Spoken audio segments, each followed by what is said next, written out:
On a plutôt envie de se taire après un film de Nourrit. C'est un peu embarrassant d'avoir à prendre la parole. Pardon. Et on a envie de se taire aussi parce que ce sont les films de Nourrit, parce que celui-ci a été pour moi la porte d'entrée pour la vision de l'ensemble de son œuvre. C'est l'importance du silence. Enfin, c'est que ces personnes qui parlent sur fond de silence. Et c'est de là que je voudrais partir, c'est de cette impression, de ce qui fait la beauté pour moi de ces films. Cette impression très profonde de beauté, c'est à la fois le vide et le silence. Alors, c'est une beauté c'est une rencontre, c'est une rencontre qui est en même temps une retrouvaille, parce que cette beauté-là, c'est une beauté qui m'est familière. Alors, le vide, c'est quelque chose qui est présent de plusieurs façons. Enfin, je dirais que dont je voudrais essayer de parler, c'est de ce qu'on pourrait appeler la topologie présente dans les films de Nourrit. Alors, la topologie, c'est la science des lieux, hein, c'est une discipline mathématique. Moi, j'ai envie de définir la topologie comme l'étude des différentes manières d'articuler le dedans et le dehors. Il me semble que cette dimension du dedans et du dehors, c'est ce qui traverse tout ce film et l'ensemble de l'œuvre de Nourrit. Le dedans et le dehors, c'est aussi ce qui articule le sujet et l'autre. L'autre au sens de l'altérité radicale. C'est quelque chose, justement, que c'est pas sans renvoyer, pour moi qui suis psychanalyste, à la manière dont Freud décrivait l'origine de la séparation entre le moi et le monde extérieur. Quand il disait que l'altérité était en quelque sorte produite par le rejet de ce qui était pour le sujet mauvais. C'est-à-dire que le mauvais, c'est le premier autre. Il y a dans l'altérité quelque chose, justement, l'altérité se confond, ça Freud est très, très net là-dessus, se confond avec le haï, avec l'ennemi. L'altérité, c'est d'abord, c'est l'étranger qui est le haïssable. Alors je pense que cette articulation entre le dedans et le dehors, c'est la première forme de l'altérité, c'est quelque chose qui me semble être au cœur de ce que travaille Nourrit dans ses films. Alors dans la première partie d'annonce, le dehors, c'est le désert. Le vide est celui du désert. Et c'est donc le désert, on pourrait dire, à ce moment-là, c'est le lieu de l'autre.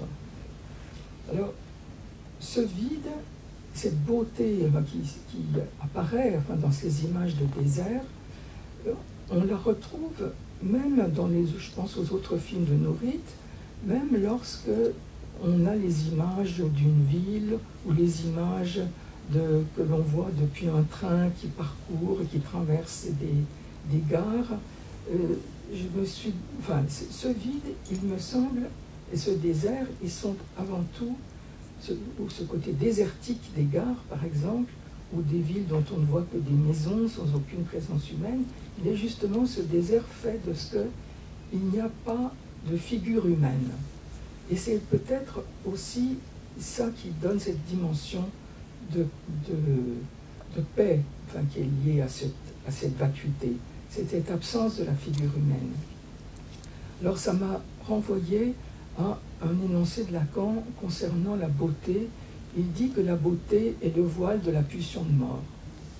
Alors, c'est un paradoxe d'évoquer cela à propos d'un film où il est question justement d'une promesse de vie, avec l'annonce. Alors, j'ai essayé d'aller un peu plus loin. Il me semble que dans ce désert, ce dont il s'agit, c'est de s'affranchir du semblable, de l'image du semblable. Enfin, la figure humaine, ça touche, ça participe quand même de cette dimension du semblable, pour aller au-delà du côté de l'altérité, du côté de cette... en somme, cette dimension du grand autre qui est présente dans les images du désert, elle s'atteint à travers l'effacement de la figure humaine. Alors ça, c'est un...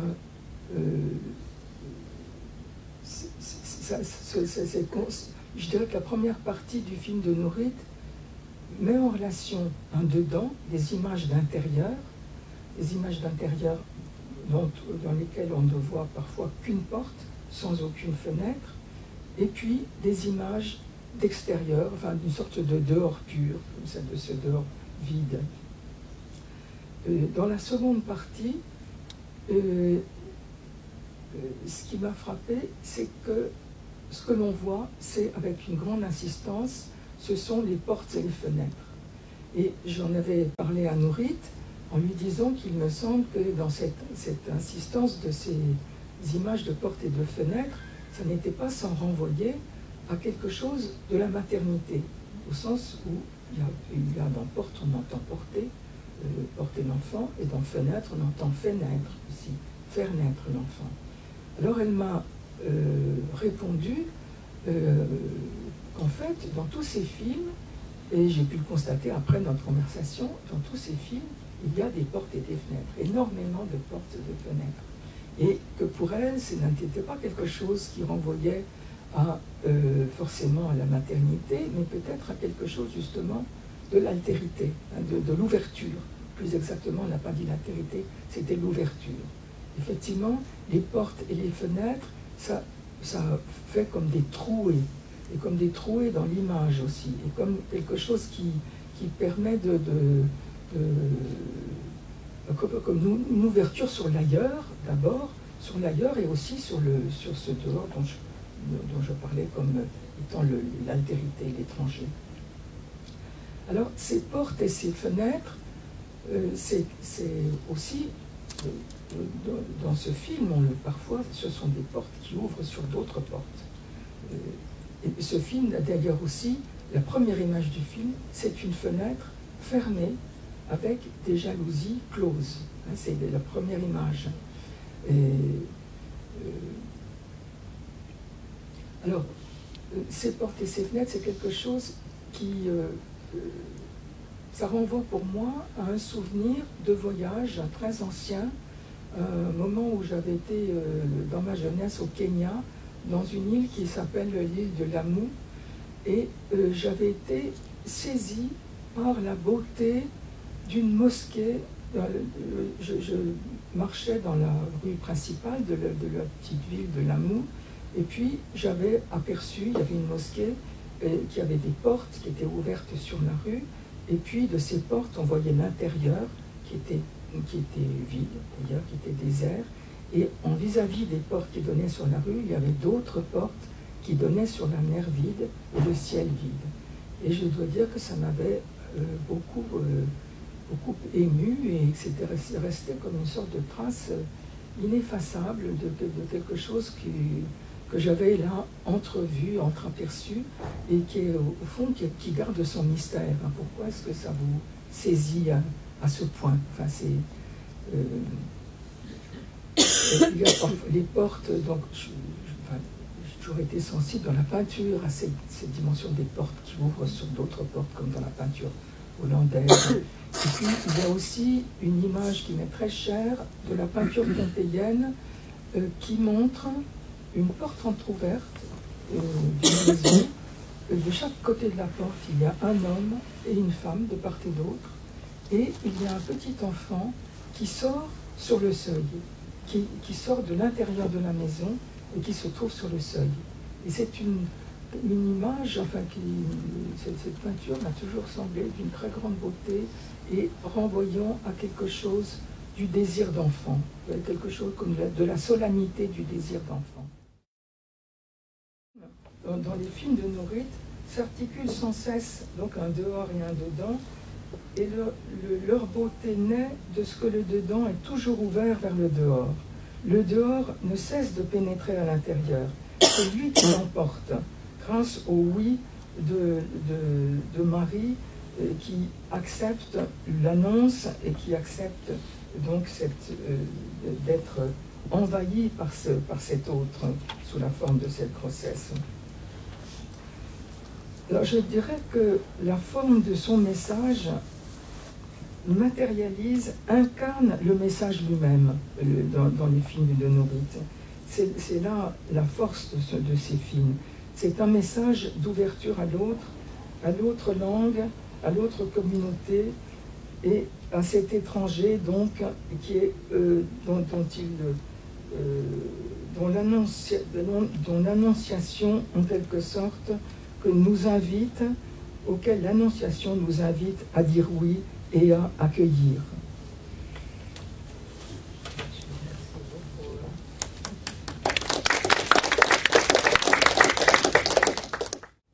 Ce qui est étrange, bon, je ne sais pas, c'est la première fois, mais avant que tu me parles comme ça, insistant sur les fenêtres, vraiment que je vois cette fenêtre-là. Vraiment, c'est un tableau, il y a une tache rouge, il y a la source de lumière au milieu, et là-bas, il y a un projecteur que pour la première fois, je vois un visage. Il y a 2 yeux et une bouche. Qu'est-ce qui fait que je regarde si précisément cette fenêtre, que je regarde maintenant depuis 2 mois? Mystère, n'est-ce pas? Oui, donc voilà, je peux pas... Il y a quelque chose dans... C'est-à-dire que dans les fenêtres, ce qui m'intéresse, qui permet tellement fort le hors-champ. C'est-à-dire qu'il précise un champ, mais il insiste sur le hors-champ. Si on regarde ces fenêtres, et puis il y a les lieux qui sont les cadres, mais c'est les limites, c'est les frontières, hein. C'est les bords. En hébreu, on dit safa, c'est la langue, et les bords, c'est dit pareil. Donc moi, pour moi, c'est toujours le moment de cadrer, c'est le moment de décider ces lieux-là, des limites, hein, de limiter. Mais en fait, qu'est-ce qu'on limite? Tout ce qui n'est pas dedans. C'est-à-dire, tout ce qui n'est pas à l'intérieur, c'est le monde entier, c'est l'extérieur. C'est-à-dire le dehors est illimité. Le dehors illimité, c'est sorte ce qu'on appelle le hors-champ, mais il est fort parce qu'on le dessine au moment où on fait les cadres, on dessine les frontières de ce qui est dedans, dans l'image, et ce qui est dehors. Donc c'est pas seulement... je crois que toute ma vie, les fenêtres, non, mais... Voilà, c'est vrai que... Il me semble aussi qu'il y a quelque chose de ton premier métier de chef opérateur qui est très présent dans ton travail, et c'est l'importance du cadre, parce que quand même, une porte et une fenêtre, c'est un cadre. Carré. Non, c'est-à-dire qu'il est un carré ou rectangulaire. Là, oui. Ce qui est intéressant, j'ai pensé au moment où tu as dit réflecteur, qu'il y a un réflecteur rond. Hein, il y a un qui est rond. Oui. C'est un rapport complètement différent quand il y a des lignes comme ça, et tout d'un coup il y a un, j'ai ma régie de mon il est rond. Et c'est bon, on n'a pas encore fait de films ronds, mais peut-être on pourrait les faire, hein, des films ronds. Oui. Et oui, et c'est aussi ce que tu dis sur les silences et les vides. Bon, je reviens sur le mur et les silences et le vide, oui. Et en effet, j'aime beaucoup arriver à